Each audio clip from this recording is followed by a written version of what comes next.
ధనుస్సు రాశి వారు. ఈ ధనుస్సు రాశి వారికి ఈ వారంలో మొత్తం 4 గ్రహాలు అనుకూలంగా ఉన్నాయి. ఎక్కువ శుభ ఫలితాలను, లాభాలను మీరు అందుకోగలుగుతారు. చతుర్థ భావంలో బుధ సంచారం వల్ల ఆర్థికాభివృద్ధి, బ్యాంకు లావాదేవీలు, రుణ సదుపాయాలు మీకు అనుకూలంగా ఈ వారంలో ఉంటాయి. చతుర్థ భావంలో శుక్ర సంచారం వల్ల కుటుంబంలో శుభకార్యాలు నిర్వహిస్తారు, కుటుంబ సౌఖ్యాన్ని అందుకోగలుగుతారు. దశమ భావంలో చంద్ర సంచారం వల్ల మంచి అభివృద్ధిని, మీరు చేసేటువంటి కార్యక్రమాలకు మంచి పేరు ప్రఖ్యాతులు రావడానికి అవకాశం కనిపిస్తుంది. అలాగే దశమ భావంలో కేతు సంచారం వల్ల నిరాడంబరత, భగవంతుని ఆశీస్సులు మీ అభివృద్ధికి ఎంతగానో తోడ్పడతాయి. షష్టమ భావంలో గురు సంచారం వల్ల కొన్ని పనుల్లో మీరు వెనకడుగు వేస్తారు.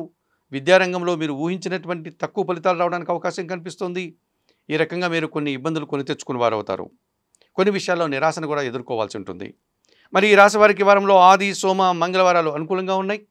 దానాలు ఇచ్చేటువంటి క్రమంలో ఈ ధనుస్సు రాశి వారు గురువారం రోజు శనగలను పేదవారికి దానం చేయండి. స్తోత్ర పారాయణ విషయంలో సిద్ధి సాయినాథుని జీవిత చరిత్రను పారాయణం చేసుకోండి. ఆలయ సందర్శన కార్యక్రమంలో భాగంగా ధనుస్సు రాశి వారు సిద్ధి సాయినాథుని దర్శించి నమస్కరించుకోవడం వల్ల మరింతగా మంచి ఫలితాలను పొందగలుగుతారు.